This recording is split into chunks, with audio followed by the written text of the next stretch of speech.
Hello hello. नमस्कार, स्वागत है आप सबका इंडी मसाला पॉडकास्ट के एक नए एपिसोड में और मैं हूं आपका होस्ट और दोस्त अमित शेखर इंडी मसाला। तो जैसा आप जानते हैं कि हम तीन चीज़ों के ऊपर में बातचीत करते हैं: हेल्थ, फिटनेस और अवेकनिंग। आज की टॉपिक अवेकनिंग वाली है। अवेकनिंग क्यों? हमारे आसपास, हमारे सोसाइटी में, हमारे समाज में ऐसा कुछ चलता रहता है जो फ्लॉड होता है, गलत होता है, लेकिन क्योंकि बहुत सालों से चला आ रहा है इसके खिलाफ आवाज़ कम उठती है। तो ये सवाल पूछना बहुत ज़रूरी है और इस सवाल पूछने की आज़ादी हमें कॉन्स्टिट्यूशन भी देती है। दूसरा, ये सवाल पूछने की आज़ादी हर घर में भी होनी चाहिए। सवाल पूछने की आज़ादी एज से, सोसाइटी से, पोजीशन से, इन सब चीज़ों से देख के रुक नहीं जानी चाहिए। तो तभी एक सोसाइटी आगे बढ़ती है। तो आज की जो अवेकनिंग वाली टॉपिक है उसमें बहुत सारे सवाल पूछने वाले हैं। हो सकता है इसमें से कुछ चीज़ें आपको सेंसिटिव लग सकती हैं, आपको बुरा भी लग सकता है, बट इट्स फॉर इंट्रोस्पेक्शन। मैं कभी भी ये नहीं कहता कि मैं परफेक्ट हूँ या कोई सोसाइटी या कोई कंट्री परफेक्ट होती है। टाइम टू टाइम सवाल पूछने ज़रूरी है और सवाल पूछते रहना चाहिए। तो बट उस टॉपिक पे आते हैं उसके पहले कुछ इंटरेस्टिंग फैक्ट्स हो जाएं। तो according to United Nations Population Fund UNFP, मेरा जन्म 1976 में हुआ था। हाँ, मैं इतना बूढ़ा हूँ। उस समय भारत की जो लाइफ एक्सपेक्टेंसी थी that was 53 years and fertility rate of a female, how many kids they she would have, was 4.97। That means एक औरत को 5 बच्चे हुआ करते थे। आज 2021 में the life expectancy is 68 years और अगर औरतें हैं तो 71 ईयर्स है और द फर्टिलिटी रेट इज 2.19। अब हम क्यों सी बात कर रहे हैं, हम थोड़ी देर बाद आएंगे इसके ऊपर में। दैट मीन्स कि भारत में अभी जो माताएं हैं वो ज़्यादा से ज़्यादा 2 बच्चों को जन्म दे रही हैं on an average. Interesting data. ये देखा गया कि पॉपुलेशन अभी जो हमारी भारत की है, जो जिसको हम डेमोग्राफिक डिविडेंड बोलते हैं, तो 15 से 19 साल की, नहीं सॉरी, एज 0 से 4 में अभी टोटल 25.8% लोग हैं। 15 से 64 सबसे ज़्यादा, 15 ईयर्स टू 64 ईयर्स वाले 67% लोग हैं और जिनकी एज 65 से ज़्यादा है वो केवल 6.8% है। अनदर डेटा, अगर 1000 लड़कियां हैं जो कि 15 से 19 साल की उम्र में है, उनमें से 11 इस 15 और 19 साल की उम्र में ही बच्चों को जन्म दे रहे हैं, which is considered not the right age. Child marriage by 18, अभी भी 27% बच्चों की शादी 18 साल की उम्र के पहले कर दी जाती है। डोमेस्टिक वायलेंस के केसेस 22% फैमिलीज में रिपोर्ट किए जा रहे हैं। ये पिछले 12 महीने की डेटा है UNFPA की। अभी इन सब चीज़ों की अब बात हम क्यों कर रहे हैं और आज की टॉपिक अवेकनिंग वाली क्यों निकल के आई?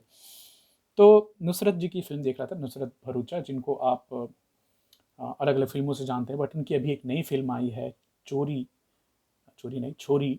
और छोरी मूवी अमेजॉन प्राइम पे आई है। तो मैं अभी 2-4 दिनों से कुछ हॉरर खोज ही रहा था और मुझे लगा कि देखना चाहिए, तो आज मैंने छोरी देखी।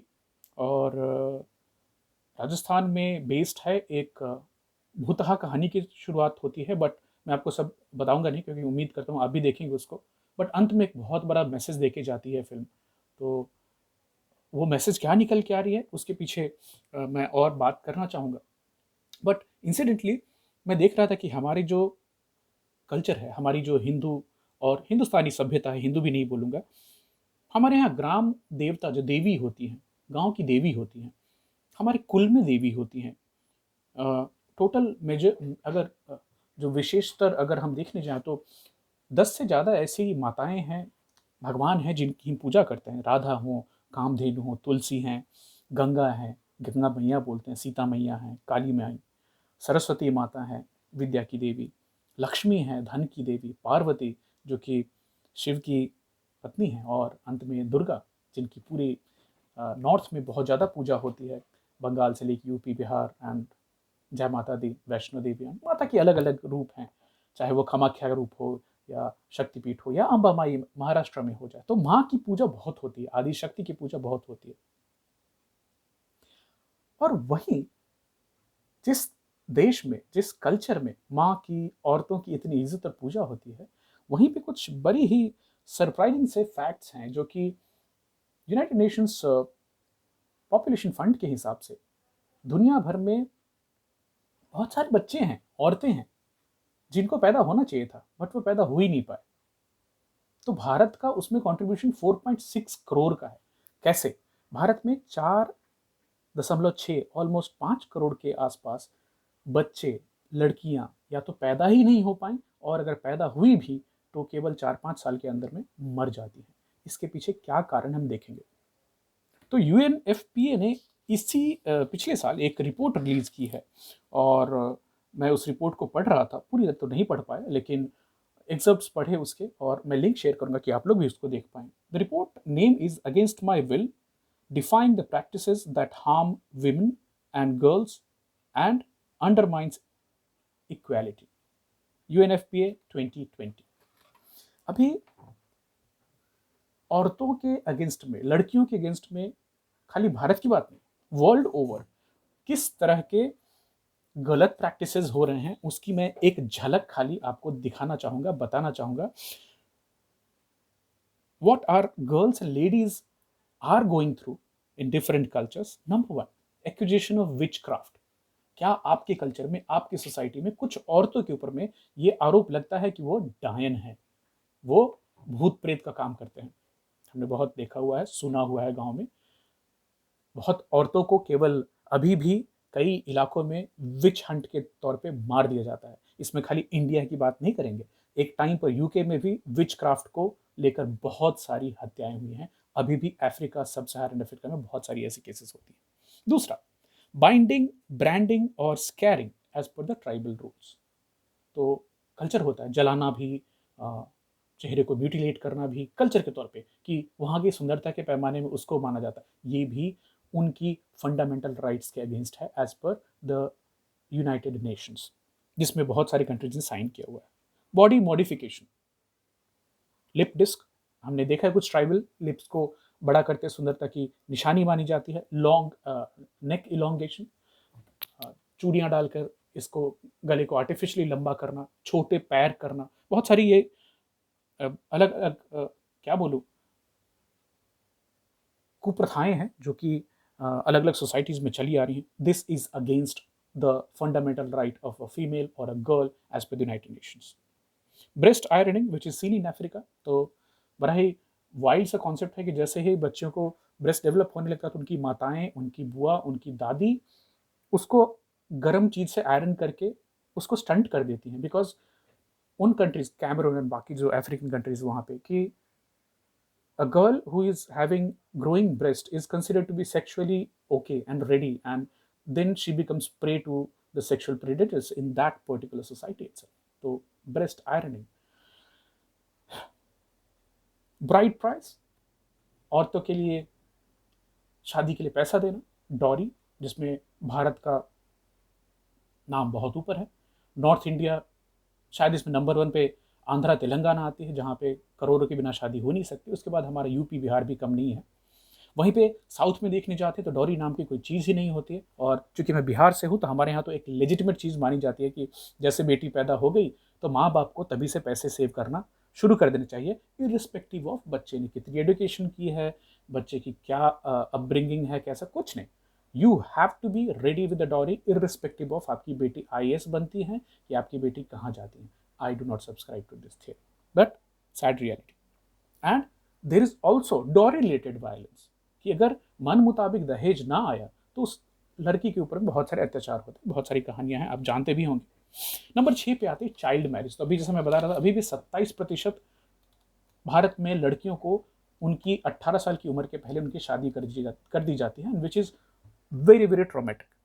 और ये जो रिपोर्ट है यूनाइटेड नेशंस पॉपुलेशन फंड की, मैं उसकी UN लाइब्रेरी की लिंक आपसे शेयर करूंगा, जिसको आप आपके लैपटॉप पे, फ़ोन पे या iPad पे पढ़ सकते हैं। It's very very thought provoking. और ये किसी एक कल्चर सोसाइटी की बात नहीं है जिसकी हम निंदा करना चाहते हैं, या but it's overall commentary on the human patriarchal सोच जो बहुत सारे कल्चर्स में चल रही है। नंबर 7 पे आती है कॉर्पोरल पनिशमेंट। तो वो पहले आपने सुना मैंने, शूद्र गंवार ढोल पशु नारी ये सब तारन के अधिकारी। So it's okay to beat females, which is against their fundamental rights as per the United Nations. Honor killing, इसमें हमारी खाप पंचायतों से लेकर के हमारी जो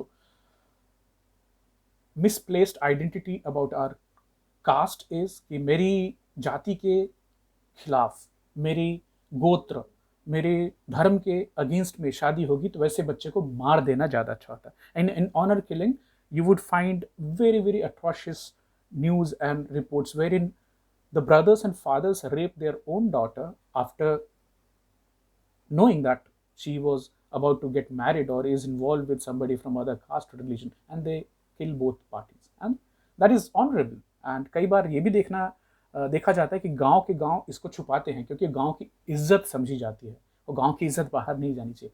this is so fundamentally wrong, misplaced sense of identity और पहचान. तो ग्रुप में बने रहने के लिए आप बहुत ही इलीगल इमोरल चीज़ कर रहे हैं, और honour killings are very very common in India. तो मैं खाली ये देख रहा था कि ये 20 जो फंडामेंटल वायलेशन ऑफ राइट्स हैं फीमेल की, उसमें इंडिया तो बहुत चीज़ों में निकल के आ जाती है. थैंकफुली अगले में कम है, which is female genital mutilation. FGM बोलते हैं इसको. हालांकि यहाँ मैं जानता हूँ कि हमारे यहाँ एक कम्युनिटी है, बोहरी मुसलमान है, उनमें अभी भी FGM होती है, और मुंबई जैसे, गुजरात जैसे प्रोग्रेसिव स्टेट में रहने वाली फैमिलीज में भी फीमेल जेनाइटल म्यूटिलेशन होती है धर्म के नाम पे, which is illegal absolutely. India is also signatory to that UN convention कि इसको पूरी तरह से रोक देना चाहिए. बाकी मिड ईस्ट कंट्रीज में होती है, अफ्रीका में बहुत रैम्पेंट है female genital mutilation. So it's like removing the pleasure part from a female's body against her will in her childhood. Absolutely atrocious. उसके बाद जेंडर बायस्ड सेक्स सिलेक्शन. इसमें हम बहुत टॉप पे आते हैं. शायद चाइना के बाद हमारा ही नंबर आता है कि हम जन्म के पहले जानना चाहते हैं कि बच्चा है कि बच्ची है. बच्चा है तो लड्डू बांटो, बच्ची है तो कोशिश करो कि उसको प्रेगनेंसी में ही टर्मिनेट कर दिया जाए, और नहीं तो उसके बाद भी दूसरे उपाय हैं कि पैदा होने के बाद उसको कैसे हटाया जा सकता है अपने रास्ते से. और ये कौन करता है? माँ बाप. इंसेस्ट, घर के अंदर ही बच्चों के ऊपर में यौन शोषण, चाहे वो चाचा हो, मामा हो, जो देखने को अक्सर मिल जाता है, सुनने को मिल जाता है. Incest, that is also fundamentally wrong. Infanticide, बच्चों को बचपन में because of their gender discriminate करके मार दिया जाना. फीटिसाइड भी आप इसको बोलते हैं. क्या ये कॉमन है? यकीन मानिए बहुत ही कॉमन है. तो एक होता है कि बच्चा पैदा होने के बाद मार दिया जाए, और एक होता है सेक्स सिलेक्शन के पहले मार दिया जाए. क्या खाली भारत में होता है? नहीं, चाइना नंबर 1 है इसके ऊपर में. हाँ, हमसे आगे हैं, और इंडिया बहुत पीछे नहीं है. हम उसके बारे में बात करेंगे. उसके बाद है नंबर 13 पे nutritional taboos and traditional birth practices. तो न्यूट्रिशनल टैबू क्या है? खाली भारत में नहीं, बहुत ज़्यादा जगहों पे बच्चे में बेटे को इतनी इंपॉर्टेंस दी जाती है कि सब अच्छा खाने को बेटे को मिलेगा, और जो बचा खुचा है वो लड़कियों को मिलेगा. या फिर कुछ सोसाइटीज़ में ये भी है कि लड़कियों को फोर्सफुली खिलाया जाता है क्योंकि वहाँ पे मोटी लड़कियों को सुंदर माना जाता है. तो उनको वायलेंस के डर से ज़बरदस्ती खिलाया जाता है कि खाओ और मोटे हो जाओ, जिससे तुम सुंदर माने जाओ. प्रोवाइडिंग टू लिटिल और टू मच फूड, इसकी बात कर रहा था कि लड़कियां हैं तो उनको बिल्कुल खाने को नहीं मिलेगा, या फिर इतना खाने को देंगे कि वो मोटी हो जाएं और फिर उनकी शादी जल्दी से हो सके. Practice of not allowing own fertility. तो कब एक औरत को गर्भधारण करना है, कब she wants to be pregnant, when she wants to abort, इस पे उनका कोई जोर नहीं होता. हमारे यहाँ तो बिल्कुल नहीं होता, और ये वर्ल्ड ओवर की बात हो रही है. इसमें एक और चीज़ बताना चाहूँगा, खाली periods, the menstruation cycle, which is so natural, which is the genesis of birth. तो हर लड़की जब भी वो ग्रो हो रही होती है तभी उनके बॉडी में उतने एग्स बन जाते हैं जो उनके फर्टिलिटी फेज में मेंस्ट्रुएशन के दौरान निकलते रहे. बट बहुत सारे कल्चर्स में इस पीरियड को, ओव्यूलेशन पीरियड को, जो पीरियड मंथली होते हैं, उसको इम्प्योर माना जाता है. नेपाल में तो घर से बाहर भी रहने की प्रथा है. गुजरात में भी मेरे पहचान में एक चार्टर्ड अकाउंटेंट फैमिली में पीरियड्स के दौरान उनकी बहू को घर के कोने में रहना पड़ता था और खाना फेंक कर दिया जाता था. Its moment. तो पैडमैन में भी आपने देखा होगा कि डिस्क्रिमिनेशन. हमारे यहाँ मैंने बचपन में देखा था कि उस समय में लेडीज को इम्प्योर मानते हैं और ना वो पूजा कर सकती हैं. कई जगह पे खाना बनाने की मनाही होती है. Especially young girls, they are so confused and they are made to feel worse about it. एक तो आप एडोलसेंट हैं, आपको खुद समझ में नहीं आ रहा है कि what body is doing to you, and उसके ऊपर में आपके माँ बाप आपके ऊपर में इस तरह के very traumatic. क्या हमने चेंज किया? Yes, we changed, and that's the power with you. आप जब भी कल्चरली साइंटिफिकली थोड़े सवाल पूछते हैं, जानते हैं कि इन कुरीतियों के पीछे कारण क्या है, क्यों चला आ रहा है, उसको रोकना, किसी को तो रोकना है। दवाई की दुकान में जब भी सैनिटरी नैपकिन आप मांगने जाएं तो वो खुद से उसको रैप करने लगते हैं न्यूज़पेपर में। जैसे आप कॉन्डोम मांगने जाए तो उसको भी न्यूज़पेपर में रैप। भाई, these are natural bodily functions. Sanitary napkin छुपा के लाने की जरूरत नहीं है, इसमें कोई शर्म की बात नहीं है।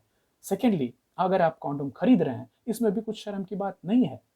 इंडिया में खाली हम सेक्स की बात नहीं करते, बाकी ऐसे ही थोड़े 135 करोड़ हो जाते हैं। Anyway, different topic for different day. Violent initiation rights, different culture में लड़कियों को 14-15 साल की उम्र जो होती है उसमें उनको बहुत अलग अलग राइट्स के थ्रू गुजरना पड़ता है। कई जगहों पे वर्जिनिटी की टेस्ट होती है, की जाती है, दैट अगर नहीं तो फिर शादी शायद ना हो सके। एंड 20वां, widowhood practice is immoral, unethical. अगर किसी का पति मर गया, इसमें उसकी कोई गलती नहीं है, इसके लिए उसे किसी तरह की सजा नहीं होनी चाहिए। थैंकफुली सती प्रथा बंद हो गई, वो भी एक समय था जो चल रहा था। और आज भी अगर आप घूम कर देखें तो आपके आजू बाजू में आपको सती मैया मंदिर मिल जाया करेंगे। क्यों? जब भी वो उनके पति मर गए तो उन्होंने स्वेच्छा से अपनी जान दे दी, ऐसी कहानी बताई जाती है। देखने वाले भगवान जाने। बट थैंक्स टू राजा राम मोहन राय जिन्होंने आगे बढ़ के उसको कम किया, बंद कराया। ओके, तो आगे बढ़ते हैं। मैंने इसके ऊपर थोड़ा सा रिसर्च किया और ये लगता टॉपिक हमें दूसरे दिन भी कंटिन्यू करनी पड़ेगी। 1817 में ब्रिटिशर्स ने नोटिस किया कि जडेजा राजपूत जो गुजरात में होते हैं, उनके घर में एक भी लड़कियां थी नहीं, एक भी बच्चे लड़कियां नहीं थे। राजा ऑफ मैनपुरी, सैकड़ों साल की उनके इतिहास में उनके घर में एक भी लड़की नहीं देखी गई। 1845 में उस डिस्ट्रिक्ट कलेक्टर ने राजा को बोला कि ये अभी से रुकना चाहिए, तब जाके राजा ने अपनी एक बेटी को जिंदा रहने दिया। राजपूत में कई बार ये सोच रही है, देखी गई राजपूतों में, चाहे गुजरात में हो और जहां भी हो, कि वो अपनी जमीन को नहीं बांटना चाहते थे और अपनी वेल्थ को नहीं बांटना चाहते थे। इसलिए साथ के साथ डॉरी भी अवॉइड करो। और अगर आप अपनी बेटी को अच्छे किसी अपने बराबर के खानदान में शादी करेंगे तो फिर एक और खतरा भी होता था आपके राज्य के ऊपर में। तो इसलिए चलो बेटी को पैदा होते ही मार दो, टिका दो। 1881 से 1941 तक ओवरऑल जो सेक्स रेशियो थी नॉर्थ इंडिया में, उस समय भी 110 से 113 प्रति 100। तो अगर मान लीजिए अगर 100 महिलाएं हैं तो उसके ऊपर में 113 मर्द हुआ करते थे। वेस्टर्न इंडिया में ये रेशियो था 105 से 109। साउथ में तभी भी 1841 में भी ज़्यादा महिलाएं थी और इसके पीछे मैट्रियार्कल सोसाइटी, वहाँ पे जो माताओं की प्रधानता है, इसको जोड़कर देखा जा रहा है। और साथ के साथ उस समय में भी जो मलयालीज होते थे वो तभी भी दूसरे देशों में काम करने जाते थे, तो शायद it may be skewed because of that. क्या हम इसमें सबसे खराब है? नहीं। वर्स देन इंडिया और China, Pakistan, Vietnam, Azerbaijan, Armenia, Georgia. तो infanticides is always a under reported crime. जैसे आप खुद से आपको हंसी आ जाए कि 2010 में भारत में 100 इन्फेंटिसाइड के केसेस आए, जबकि भारत में हर साल 50,000 लोग सांप काटने से मर जाते हैं और केवल 100 इन्फेंटिसाइड के केसेस हुए। आप इसको मान सकते हैं, मैं नहीं मान सकता। अब इसके पीछे कारण क्या है कि बहुत सारे प्राइवेट अल्ट्रासाउंड क्लिनिक्स खुल गए और सेक्स डिटर्मिनेशन खुल के होने लगी। इसके पीछे साइंटिस्ट और जो एंथ्रोपोलॉजिस्ट हैं उनका बोलना है कि extreme poverty is one of the reason. Historical data भी है इसके ये। इसमें यूके, फ्रांस, इंडिया, सब जगह पॉवर्टी की वजह से बेटियों को मारने का कल्चर रहा है, देखा गया है। डॉरी सिस्टम एक बहुत बड़ा फैक्टर है। डर होता है, बोझ होता है कि अगर एक से ज़्यादा 2-3 लड़कियां हो गई तो मतलब बाप तो बैंकरप्ट हो ही जाएगा, और अगर वो अच्छे घर में शादी नहीं कर पाए तो समाज भी उसको निकाल देगी। तो एक डॉक्यूमेंट्री है जिसका नाम देकर आज की टॉपिक को खत्म करना चाहूंगा। It's a girl, the 3 deadliest world in the world, 2012 में एक डॉक्यूमेंट्री आई थी। ये खासकर चाइना और भारत में जो हम हमारी लड़कियों को मारते हैं उसके ऊपर में है। मैं इसको कंटिन्यू करना चाहूँगा, अगले वीक भी थोड़ी और रिसर्च करके तैयार रहूँगा तो आपसे और भी इंटरेस्टिंग चीज़ें शेयर कर पाऊँगा। तब तक बेटी बचाओ, बट किससे? किससे बचाना है बेटियों को? माँ बाप से, कि कहीं वो उनको पैदा होने से पहले ना मार दें, और अगर मान लीजिए पैदा हो गए तो फिर उसको खाना कम खिला के, इलाज ना दे करके ना मार दें। तो on this poignant note I leave you this week. मिलता हूँ अगले वीक में कुछ और सवालों के साथ। नमस्कार, टेक केयर।